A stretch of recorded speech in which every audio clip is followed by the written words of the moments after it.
독일은 초등학교가 4년제입니다.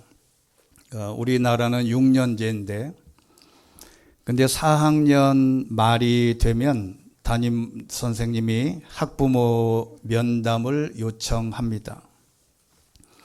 학업 성적과 학습 태도, 성실성 등을 근거로 이 학생이 대학에 갈지 직업학교에 갈지 학생에게 통보합니다. 이것은 대통령도 못 바꿉니다. 정해주면 그대로 가야 합니다. 대학 진학 코스인 짐나지움에는 전체 학생의 30%만 대학에 갑니다. 만 10살에 인생 진로가 정해지는 셈인데 어찌 보면 아주 잔인한 제도입니다. 대부분의 교사의 추천을 군말 없이 받아들이지만 집에 가서 눈물 흘리는 부모도 간혹 있답니다.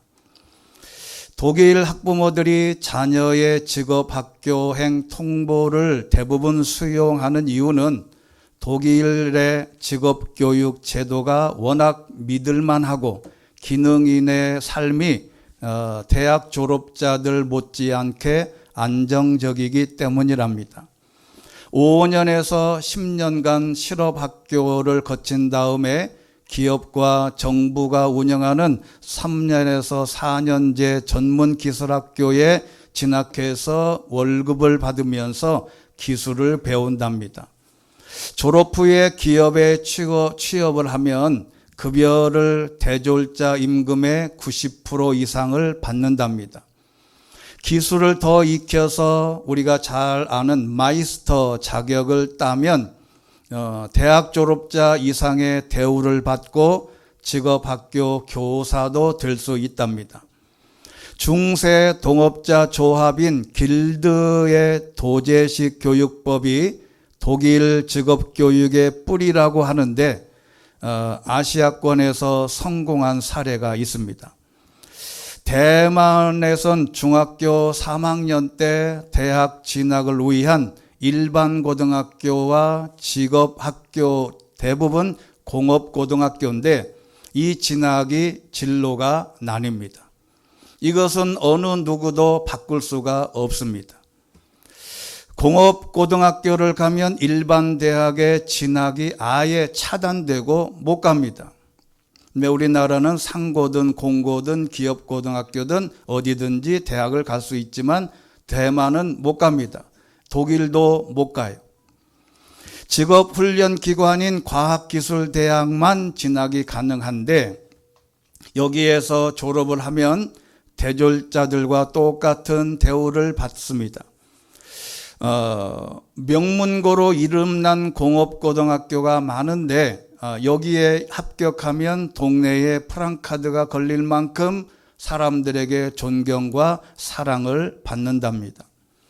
우리나라는 7살에 초등학교 입학을 해서 고등학교 3학년까지 12년을 다니면 웬만하면 공고, 상고, 기술고 모든 포함해서 전 학생이 다 대학 입시 학력고사를 봅니다. 그리고 대학 입시에 떨어지면 다른 일을 시작합니다. 우리나라가 전 세계 5개 국가만 만든다는 자동차도 만들고 폰은 세계적이고 해양에서는 조선소가 세계 제1등이고 경제 대국 7등으로 랭크되어 있지만 안을 들여다보면 고쳐야 할 부분이 너무너무 많습니다. 상상 이상으로 많아요. 기초과학이나 정치나 과학에 투자하는 것이나 노벨 수상자를 봐서도 압니다. 일본은 1949년에 유카와 히데키라는 사람이 우리나라 1950년 전쟁 전에 이미 물리학상을 받았습니다. 우리나라에는 평화상 하나 있는데 그것은 모든 그렇게 중요한 게 아니고 일본은 지금까지 총 25명이 받았습니다. 기초과학으로 우리는 일본을 따라잡을 수 없습니다. 절대로 못 잡습니다. 앞으로 100년 지나도 못 잡아요. 그러면 왜 이렇게 될 수 있을까? 이것은 교육부터, 기본부터 다시 시작을 해야 된다는 원칙에 다 동의해요. 그런데 실천하기가 너무너무 어렵습니다. 근데 제가 왜 이 이야기를 하느냐? 이것은 바로 우리의 신앙은 어떤가 생각을 해보고 싶습니다. 우리나라의 기독교가, 천주교는 그 이전에 들어왔는데 기독교는 1884년에 이 땅에 기독교가 처음 들어왔어요. 그래서 올해로 140년이 됐습니다. 기독교 신앙이라는 것이 이제야 어느 정도 분석이 되고 시행착오를 거쳤으니 이 기독교가 어떻게 갈 방향을 지금 정하고 있는데 모두가 다 지금 우왕좌왕하고 있습니다. 신앙을 재해석하고 믿음도 재해석을 해야 되고 성경도 재해석을 해야 되고 그리고 우리의 신앙의 모든 부분도 다시 생각하고 접근할 필요가 있다. 오늘 본문에 등장하는 솔로몬의 지혜도 마찬가지입니다. 여러분, 보통 크리스찬들이 아이를 위해서 기도할 때 뭐라고 기도해요? 우리 아이는 솔로몬과 같은 지혜를 주옵소서 기도하면 제일 좋아해요. 마치 지혜는 부와 명성을 가져오는 수단이라고 생각을 해서 많은 사람들이 솔로몬의 지혜를 구합니다. 그런데 이 솔로몬의 지혜가 무엇인지를 몰라요, 사람들이. 사실 솔로몬의 지혜를 구하는 것은 잘 먹고 잘 살고 싶은 오늘 본문에서 언급한 지혜뿐만 아니라 재산과 명예와 장수하는 복을 주셨다는 데 더 관심이 많은 것 같습니다. 사실 그런데 이것이 아닙니다. 재해석이 필요한데 가장 중요한 것은 이 지혜를 얻기 위한 과정이 중요하더라. 여러분, 이 과정이 얼마나 중요한지 오늘 본문에 자세하게 나타납니다. 기독교인들이 우리는 무조건 기도만 하면 지혜를 주시고 부와 명성도 주신다고 생각합니다. 기독교인들이 가장 큰 약점은 바로 기도만 한다는 것입니다. 어떤 외국인 목사님이 우리나라 교회를 돌아보고 우리 한국 교회를 보고 너무 칭찬을 많이 했습니다. 한국 교회는 기도를 참 많이 한다. 기도가 얼마나 열심인지 모른다. 새벽 기도, 심야 기도에 모든 곳에서 기도가 엄청 잘한다. 그런데 보니까 응답은 꽝이더라. 여러분, 우리는 행동이나 과정 없이 하나님께만 기도만 한다고 주시는 맹신을 갖고 있어요. 그래서 행동은 없고 기도 시간만 늘립니다. 절대 기도만 한다고 우리가 인생은 복을 받을 수가 없습니다. 절대로 복을 못 받아요. 오늘 과정이 중요한데 하나님이 솔로몬에게 묻습니다. 내가 너한테 뭐를 줄까? 솔로몬은 어떤 과정을 밟았길래 하나님이 이러한 질문을 했을까? 여러분, 솔로몬은 어떻게 하나님으로부터 이런 질문을 끌어냈을까? 어떻게 했길래 하나님은 이런 질문을 하나님으로 하여금 먼저 내가 너에게 뭘 줄까라고 물었을까? 이것이 주제이고 오늘 우리가 추구하는 새롭게 깨달아야 할 본문 중에 하나입니다. 그 과정을 오늘 순서대로 말씀을 따라 가버리면 1절 첫 번째는 솔로몬은 자기 집과 성전과 성벽 이 세 가지가 삼박자를 갖추었습니다. 자, 오늘 3장 1절에 있는 말씀 보면 거기 기가 막힌 말씀이 있어요. 출발이 같이 한번 읽겠습니다. 시작. 솔로몬이 이집트 왕 바로와 동맹을 맺고 그 딸과 결혼했습니다. 그는 바로의 딸을 다윗성으로 데려와 자기 집과 여호와의 성전과 예루살렘의 성벽이 다 지어질 때까지 있게 했습니다. 아멘. 여기서 중요한 것은 하나님의 축복의 시작은 삼박자입니다. 자기 가정을 잘 지켜야 하고, 두 번째는 성전을 잘 지켜야 하고 보호해야 하고, 세 번째는 나라의 성벽을 걱정하는 삼박자가 필요하다. 사람들은 개인주의가 강합니다. 자기 생각만 해요. 내가 복 받으면 저 사람은 저주를 받는 생각을 못 합니다. 솔로몬은 기본적으로 가정과 교회와 사회를 동시에 볼 수 있는 관점을 가졌습니다. 우리 한국 교회가 지금 이제 눈을 떠서 사회적으로 눈을 돌리는데, 한국 교회는 기복신앙에 가까운 개인의 신앙만, 개인의 복만 강조한 면이 많은데, 그렇다 보니까 오늘에 있는 말씀을 보면 그렇지 않더라. 신앙이라는 것은 개인만 생각하면 안 됩니다. 나만 잘 먹고 잘 살면 된다는 게 아니에요. 사실 기복신앙이라는 게 개인주의적인 것인데, 자, 그러면 두 번째는, 이 솔로몬은 기본적으로 예배를 소홀히 하지 않았습니다. 여러분, 이게 중요해요. 뒤에 가서 설명할 거지만 이 솔로몬은 1000번제를 드려서 지혜를 얻었다고 생각하는데 아닙니다. 이 솔로몬은 기본적으로 예배가 생활이었어요. 오늘 2절에 있는 말씀 보면 백성들은 여전히 산당에서 제사를 드리고 있었는데, 3절에 있는 말씀 보면 솔로몬은 여호와를 사랑하고 자기 아버지 다윗의 규례를 따라 살긴 했지만 산당에서 제사하며 분향하는 일을 계속했다. 솔로몬은 기본적으로 예배에 최선을 다했어요. 평소에 잘했다는 거예요. 여러분, 학교 어떤 학생이 서울대를 입학했다 생각하면 그 3일 전에 열심히 밤샌다고 절대로 서울대 못 갑니다. 어떻게 해야 됩니까? 3년 동안 밤새야 가는 거예요. 그래서 3절에 있는 말씀대로 산당에서 제사하며 분향하는 일은 계속 해온 거예요. 어느 날 갑자기 1000번제를 쌓아서 하나님께 지혜를 얻은 게 아니라 계속 평소에 끊임없이 지속적으로 한 것입니다.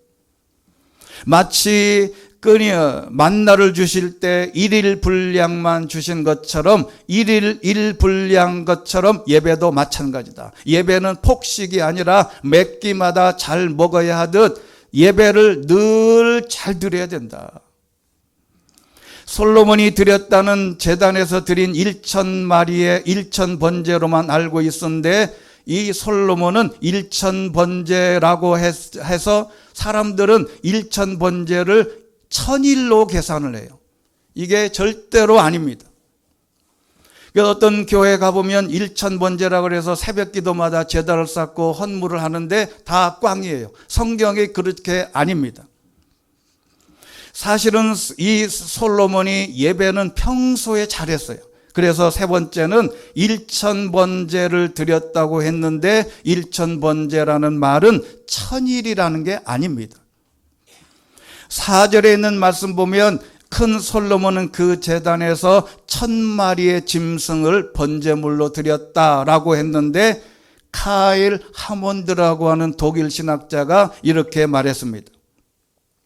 본문에서 말하는 1000번제는 1000번 드렸다는 횟수를 말하거나 1000날 동안 드렸다는 것이 아니라 1000마리의 제물을 끊임없이 계속해서 드렸다는 거다. 그런데 이렇게 제물을 다 드리는 데는 약 7일이나 8일 정도 걸렸다. 우리가 알고 있는 이 1000번제는 1000날 동안 3년 가까이 하나님께 매일같이 예배를 드렸다는 게 아니에요. 왜 그 이유가 뭐냐면, 저는 이 구절을 깊이 한번 묵상해 봤어요. 왜 하나님은 평상시 늘 예배하고 제사했던 솔로몬인데 왜 굳이 1000마리의 제물을 요구하시고 1000마리의 예물을 드리자 하나님이 이런 질문을 하셨을까? 묵상 가운데 이런 깨달음을 주셨어요. 여러분, 사람마다 예배의 분량이 차면 복이 자동으로 온다는 겁니다. 사람마다 예배의 분량, 기도의 분량이 있어요. 여러분, 이것을 깨닫는 순간에 우리는 하나님 앞에 다시 한번 우리 자신을 정리해 볼 필요가 있어요. 여러분, 그래서 기독교 집안의 3대째가 복을 제일 많이 받는데요. 우리나라에 들어온 1884년 들어온 기독교 관계를 쭉 가계를 조사해 보니까 제일 많이 복을 받는 데가 누구냐면 3대에서부터 복을 받더라. 왜 3대냐? 이게 예배의 분량, 기도의 분량이 찬 거예요. 지속적으로 예배 드리다가 그렇게 하면 시간이 오래 걸려요. 하지만 빡세게 집중해서 마치 4일 부흥회나 3일 기도원 같은 여러 번의 한 번의 예배를 더 많이 쌓으면 복 받는 시간이 당겨지더라는 거예요. 여러분, 하나님께 복을 당겨 받고 싶으면 이런 자세를 취하면 됩니다. 우리는 보통 요즘의 크리스찬들이 일주일에 한 번 예배를 드려요. 그런데 하나님께 더 많은 복을 받고 싶거든 이 예배의 시간을 더 채우고 분량을 채우는 순간에 하나님이 우리에게 묻습니다. 내가 너한테 뭘 주랴? 그래서 특별 새벽 기도에 특별 부흥에 그런 종교적인 자세가 필요하더라. 그렇게 하자 네 번째, 내가 내게 무엇을 줄까라고 하나님이 물었다는 거예요. 이 솔로몬은 평상시에도 왕이 된 후에도 늘 예배를 드리고 끊임없이 예배를 드렸는데 마지막 1000번째 제단을 쌓고 난 다음에 이제 예배의 분량도 기도의 분량도 다 찼어요. 그리고 내가 내게 무엇을 줄까라고 물었다는 겁니다. 여러분, 기본적인 예배가 뒷받침돼야 복이 시작되고 자녀도 잘 되고 우리의 믿음의 길에서 하나님의 축복의 대로가 활짝 열리게 되는 줄로 믿습니다. 하나님이 우리의 무엇을 보고 이 같은 질문을 하실 수 있을까? 내가 내게 무엇을 주랴 하는 질문하기 전에 하나님이 이렇게 말씀하실 거예요. 너 예배부터 잘 드려라. 너 기도부터 잘해라. 내가 너에게 무엇을 주랴 하기 전까지 솔로몬에게 신앙적인 면으로 하나님이 요구하실 것은 하나도 없었다고 생각해요. 하나님 앞에 드리는 물질이나 예배나 분양이나 모든 제사나 이 솔로몬에게 하나님이 질문할 것을 찾을 수가 없어요. 그래서 비로소 다 차고 나서 이 솔로몬에게 내가 너한테 뭘 줄까 물었다는 겁니다. 복을 달라고 기도하지 말고 기도 제목을 말하지 말고 너는 예배부터 잘 드려야 하지 않겠냐라고 말하는 것이죠. 그래서 하나님이 나에게 무엇을 주고 싶은 마음이 있게 해야 된다는 겁니다. 하나님의 마음에 딱 들기만 하면 내가 하나님 앞에 뭘 요구하지 않아도 하나님이 무엇을 주고 싶어서 안달하시는 거예요. 하나님이 뭔가 나에게 주고 싶은 마음이 생기도록 뭔가 예배도 열심히 하고 기도도 하고 뭔가를 좀 해야 되지 않냐. 여러분, 부모도 자식이 자라면요 무엇이라도 주고 싶어 안달이에요. 여러분, 요즘에 할아버지들이 강남에서는 손자들에게 재산 물려주는 게 유행이랍니다. 아들 때 건너뛰고 손자한테. 왜 그러냐? 손자가 너무 이쁘거든.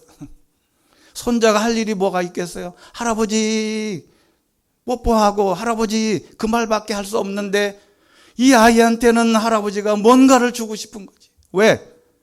이 아이가 이뻐요, 이뻐. 그냥 아무것도 안 해도 그냥 할아버지 앞에 와서 빵긋빵긋 웃고 할아버지 오면 진짜 10년 동안 못 받은 빚쟁이 본 것처럼 할아버지 품에 안겨가지고 할아버지 소리만 하면 그냥 할아버지들이 녹아.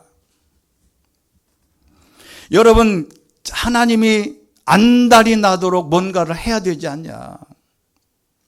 여러분, 이것이 솔로몬이 지혜를 구하게 된 동기가 된다.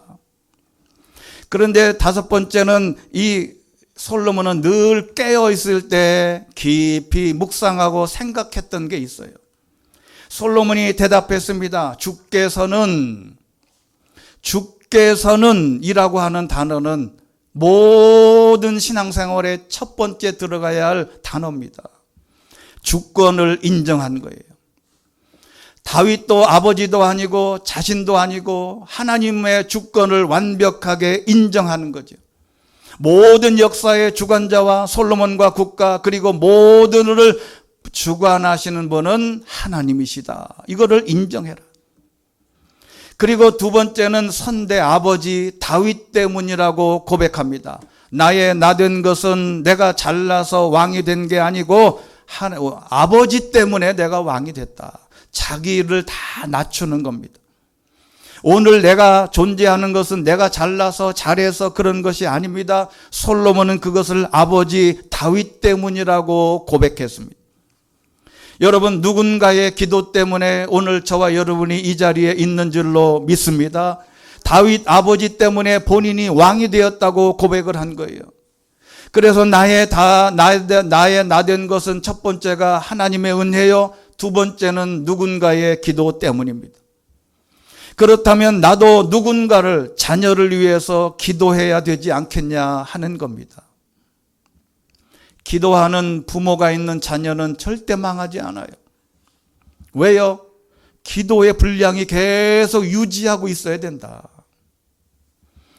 언젠가 한번 말씀드린 적이 있어요. 어떤 목사님이 개척을 해서 교회를 시작했는데 3년이 돼도 5년이 돼도 10년이 돼도 교회가 잘 되는데 문제가 없어. 본인은 기도를 안 하는데. 그래서 사람들에게 기도하라는 말도 못하고 나는 기도도 하나도, 내가 나를 아는데 기도도 안 하는데 교회가 잘 돼. 근데 어느 날 아버지가 돌아가셨어요. 그런데 아버지가 돌아가신 그 해에 교회가 완전히 쑥대밭이 된 거예요. 왜 그럴까? 답을 못 찾고 드디어 이제 기도하기 시작한 거예요. 3년이 가고 5년이 갔을 때 하나님이 새벽기도에 이렇게 말씀하시더래요.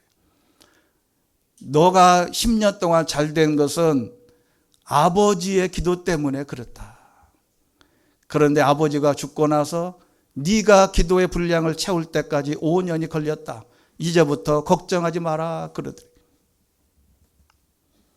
여러분, 예배와 기도가 뒷받침되어 있지 않으면 어느 누구도 성공할 수 없다. 그래서 솔로몬은 드디어 나의 하나님으로 고백을 합니다. 7절에는 말씀 보면 내 하나님 여호와여 라고 내 하나님으로 고백하는 거예요. 아버지 하나님이 아니라, 목사님의 하나님이 아니라, 훌륭하신 장로님의 그 하나님이 아니라 내 하나님을, 아버지의 하나님이 아니라 내 하나님을. 그래서 이 솔로몬이 어떻게 내 나이가 어려서 어떻게 제 임무를 수행해야 할지 모르겠습니다. 여러분, 늘 이야기하듯이 아무리 아버지가 탁월한 신앙을 가졌어도 자식은 자식이 고백한 하나님이 있어야 됩니다. 내 하나님이라는 신앙 고백이 있어야 된다는 거죠. 남의 하나님 믿다가 타락하고 교회를 떠나고 핍박과 어려움이 오면 넘어져요. 그런데 내가 고백한 하나님이 있으면 밀어내도 교회 밖으로 안 나갑니다. 그리고 내가 나이가 이렇게 제 임무를 수행해야 될지 모르겠다, 나이가 어리다 그랬는데, 여러분, 이 솔로몬은, 이 다윗이 39살에 이 솔로몬을 낳았어요. 밧세바의 5번째 아들인데 39살에 낳은 아들 중에 이 솔로몬이 5번째인데 이 솔로몬이 등극할 때 나이가 19살이었어요. 그러니 이 솔로몬이 얼마나 두렵겠어요. 내가 19살에 이 나라 왕이 됐는데 이제부터는 내가 어떻게 이 나라를 통치할까?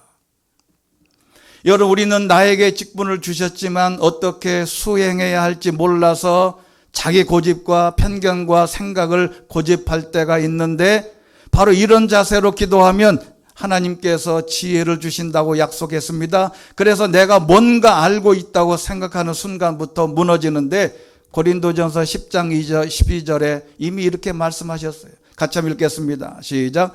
그러므로 선줄로 생각하는 사람은 넘어지지 않. 내가 선줄로 생각하는 순간에 넘어진다. 그리고 7번째는 드디어 결정적인 지혜의 근본을 이야기합니다. 오늘 오늘에 있는 지혜의 중요한 요소예요. 9절 말씀 한번 읽어보겠습니다. 시작. 그러니 주의 종에게 옳고 그름을 가려내는 마음을 주셔서 주의 백성들을 잘 다스리고 선악을 분별하게 해 주십시오. 누가 주의 이 많은 백성들을 다스릴 수 있겠습니까? 아멘. 솔로몬이 말하는 지혜는 세 가지입니다. 하나는 옳고 그름을 가려내는 마음이에요. 여러분, 세상은 바로 이 점이 사라졌어요. 옳고 그름을 분간이 안 돼요. 무엇이 옳고 그른지 구분해내는 것을 힘들어요. 나한테 오르면 다 오르는 거고, 나에게 유익이 오면 다 옳은 거예요. 나에게 불이익이 오면 다 틀린 거예요. 그리고 두 번째는 잘 다스리는 리더십입니다.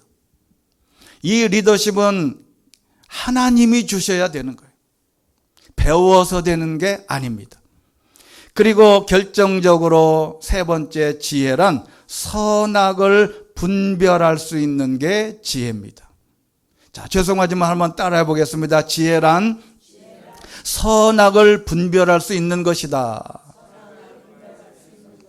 공부 잘하는 게 지혜가 아니에요.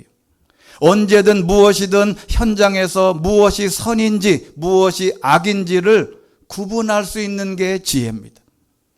세상은 선과 악을 분별할 수가 없어요. 선과 악의 구별의 선이 거의 없어졌습니다. 같은 내용을 가지고도 선이 되고 선이 악이 되고 악이 선이 되는 혼란한 세상에 살고 있습니다. 세상은 악을 선이라고 선동하고 선을 악이라고 선동하는 세상이 됐다는 말이에요. 여러분, 재판도 정의도 정치도 그 어떤 것에도 선과 악을 구분할 수 있는 힘이 모호해졌다. 그래서 세상의 진짜 지혜는 선과 악을 분별할 수 있는 지혜. 아이들에게 필요한 것이 공부 잘하는 게 아니고 아이들에게 지혜를 달라고 기도할 것이 아니라 어른들에게 주시는 하나님의 경고다. 어린아이는 선악을 분별 못해요. 손자가 할아버지 뺨을 탁 때려도 이게 잘못된 건지를 몰라요. 그때 할아버지나 옆에 있는 사람이 따끔하게 혼내야 돼요. 할아버지 뺨 때리는 것은 나쁜 거다. 너도 맞아야 된다. 라고 징계를 해야 아이가 깨달아. 그런데 어른도 똑같이 선과 악을 구분할 수 없다는 것은 어린아이의 신앙과 같다.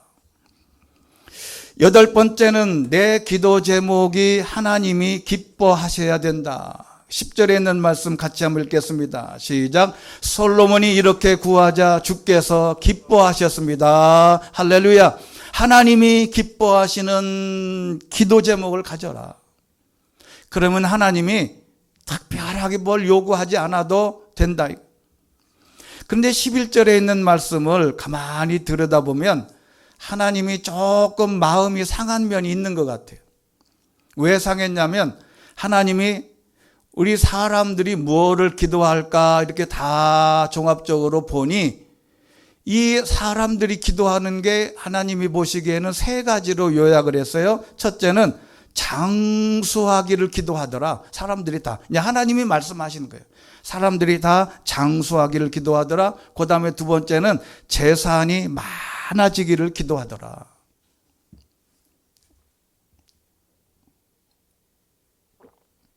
그리고 세 번째는 원수의 목숨을 달라고 기도하더라. 원수가 죽게 해달라고 기도했다 이 말이에요. 여러분, 하나님이 생각하기에 백성들, 사람들이, 자기가 창조한 사람들이 기도하는 것을 다 종합적으로 데이터를 내보니 장수하는 거, 재산, 그 다음에 원수가 죽는 거, 요 3가지가 제일 많더라. 그런데 너는 다르다 이거예요. 너는 다르다. 여러분, 우리는 세상 사람들과 달라야 되지 않겠냐, 기도의 제목이. 그러면 하나님은 모든 것을 제껴두고도 하나님이 하실 일이 따로 있어요. 그래서 9번째는 지혜롭게 분별하는 마음을 주셨습니다. 12절에 있는 말씀, 하나님의 놀라운 기쁨으로 솔로몬에게 주신 말씀이에요. 시작. 내가 내게 구한 대로 할 것이다. 내가 내게 지혜롭게 분별하는 마음을 줄 것이다. 전에도 너와 같은 사람이 없었고 내 이후에도 너와 같은 사람이 일어나지 않을 것이다. 할렐루야. 예배가 중심이요, 지속적인 예배와 기도와 내용이 하나님이 기뻐하시면 기도 응답이 바로 응답이 됐다. 그리고 10번째는 여기에 하나님이 너무 기특해서 보너스를 주셨어요. 보너스는 뭐냐? 내가 구하지 않는 거 부와 명예도 내가 내게 주겠다. 내 평생의 왕들 가운데 너와 같은 사람이 없을 정도로 내가 너에게 모든 것을 다 주겠다. 하나님의 마음에 기뻐하시는 기도 제목만 하게 되면 하나님은 나머지는 기도하지 않아도 굳이 기도하지 않아도 하나님 뜻 안에 머물러오면 하나님이 다 알아서 해주신다. 이미 예수님이 이렇게 말씀하셨어요. 마태복음 6장 33절 시작. 오직 너희는 먼저 그의 나라와 그의 의를 구하라. 그러면 이 모든 것도 너희에게 더해 주실 것이다. 할렐루야. 먼저라는 말은 모든 중요성에 있어서 최상. 나라라고 하는 것은 바실레이아라고 하는 헬라어인데 하나님의 나를 통치해 달라는 게 나라입니다. 하나님의 나를 통치해 달라. 가장 먼저. 그리고 의라는 게 중요한데 광이 넓은 의미로 말하면 하나님이 받으실 만한 조건입니다. 이 하나님이 받으실 만한 조건이 뭐냐? 우리는 예배라고 합니다. 하나님이 받으실 만한 조건이 뭐냐? 그게 기도라고 말해요. 우리는 하나님이 받으실 만한 조건을 잘 갖추고 솔로몬처럼 예배가 지속이 되고 1000번의 제사를 드리며 하나님 앞에 가정과 교회와 그리고 백성들을 생각할 때 하나님이 놀라운 은혜를 주신 것입니다. 그리고 두 번째는 각자에게 책임으로 주어진 정의와 도덕입니다. 자기 할 일을 하면 하나님이 모든 것을 더해 주신다. 모든 말씀은 동일합니다. 그 2000년 전에 하나님은 솔로몬에게 주실 때도 예수님에게도 똑같이 예배 잘하고 자기 책임 다하고 하나님이 받으실 만한 조건을 다 이루시면 하나님이 다 알아서 해 주신다. 그런데 11번째 단서가 있습니다. 여러분, 하나님의 복은 원타임으로 끝나면 안 돼요. 이 복이 지속이 되는 게 중요해요. 여러분, 신문지상에 태영건설이 워크아웃을 한다거나 또는 여러 가지 문제가 있고 기업을 창시하신 분이 사표하고 기업이 이제 넘어가요. 3대를 못 넘어가. 왜? 이게 하나님께서 주시는 공의의 대로 자기 기업을 운영하지 않았기 때문에 그래요. 여러분, 그래서 이 단서가 중요한데 이 14절에 있는 말씀이 단서입니다. 시작. 내가 만약 내 아버지 다윗이 한 것처럼 내 길을 걷고 내 규례와 명령을 지키면 내가 장수하게 될 것이다. 아버지처럼 손자들처럼 내 길을 걷고 내 명령과 규례를 지키면 장수하게 되고 내 복이 받은 게 유지된다. 공짜는 없습니다. 하나님은 기도만 한다고 되지 않습니다. 하나님의 명령과 규례를 지속적으로 잘 지켜야 복이 유지되는 거예요. 그리고 12번째 마지막은 완성은 꿈이더라도 번제와 예배와 감사 제물로 마무리합니다. 15절입니다. 시작. 당신 평생에 앞에 있는 본문 15절을 제가 다시 읽겠습니다. 그러고 나서 솔로몬은 잠에서 깨어나 이것이 꿈이었음을 알았습니다. 그는 예루살렘으로 돌아와 기브온에서 이 꿈을 꾼 거예요. 예루살렘으로 돌아와 여호와 언약궤 앞에 서서 번제와 화목제를 드리고 모든 신하들을 위해 잔치를 베풀었다. 여러분, 꿈이었지만 받고 하나님께 감사 예물을 드리고 예배하고 잔치를 하면 받은 줄로 믿고 감사한 거예요. 아직 본인은 이 지혜가 있는지 없는지 받은지 몰라요. 그런데 이 솔로몬은 꿈에서 깨자마자 돌아와서 하나님께 제사 지내고 화목제물을 드리고 신하들에게 잔치했어요. 야, 하나님이 나에게 지혜 주신다고 했다. 믿고 감사한 거예요. 이게 놀랍지 않습니까? 이것이 바로 솔로몬이 지혜의 복을 받게 된 과정입니다. 우리도 이 같은 과정을 따라가면 하나님이 지혜뿐만 아니라 우리 삶의 모든 축복의 출발이 된다고 믿습니다. 우리의 생각 첫 번째로 돌아가서 우리의 생각을 바꿔야 돼요. 솔로몬이 일천번제를 첫날 동안 드린 게 아니라 예배의 분량, 평소에도 예배를 잘 드렸다. 그래서 그 예배의 분량이 차면 하나님이 우리에게 주실 복의 시간을 땡겨요. 이게 오늘의 비밀입니다. 하나의 예를 들고 말씀을 마치겠습니다. 프랑스 나폴레옹 황제가 이제 러시아를 침공하다가 워털루 전투에서 참패하지 않습니까? 그래가지고 쫓겨가지고 세인트 헬레나라고 하는 섬으로 이제 유배를 당합니다. 그때 한 기자가 찾아와서 이렇게 물었다 그래요. 당신 평생에 있어서 가장 행복한 순간이 있었다면 언제였냐? 대답하기를 내가 황제의 관을 쓸 때, 전쟁에서 이길 때, 뭐 여러 가지 인생의 굴곡이 심한 나폴레옹에게 얼마나 많은 좋은 일이 있겠어요. 근데 이 나폴레옹은 드디어 유배 생활을 해서 오랫동안 눈을 감고 회상하다가 이렇게 대답을 했답니다. 내가 전쟁 중에 어느 교회에서 종소리가 울리더라. 그래서 내 마음에 저 교회 가서 예배드리고 싶은 마음이 들었다. 그래서 감동에 이끌려서 그 교회 가서 예배를 드렸다는 거예요. 그 전쟁통에 예배드리는 순간 나도 모르게 눈물이 하염없이 흘러내렸습니다. 저는 그날이 참으로 마음의 기쁨과 평안을 얻었는데 이렇게 이야기했습니다. 내 생에 가장 행복했던 순간은 바로 그 조그마한 예배당에서 예배드리는 바로 그 시간이었다. 여러분의 삶 중에 가장 행복했을 때가 언제입니까? 큰아들을 낳았을 때입니까? 좋은 집을 살 때였어요. 직장에서 승진할 때였습니까? 어딘가에 직장에 합격할 때였나요? 여러분, 우리 인생의 가장 행복한 시간은 하나님 앞에 예배하는 시간이 가장 행복했다고 고백하는 그 사람이 진짜 하나님의 사람인 줄로 믿습니다.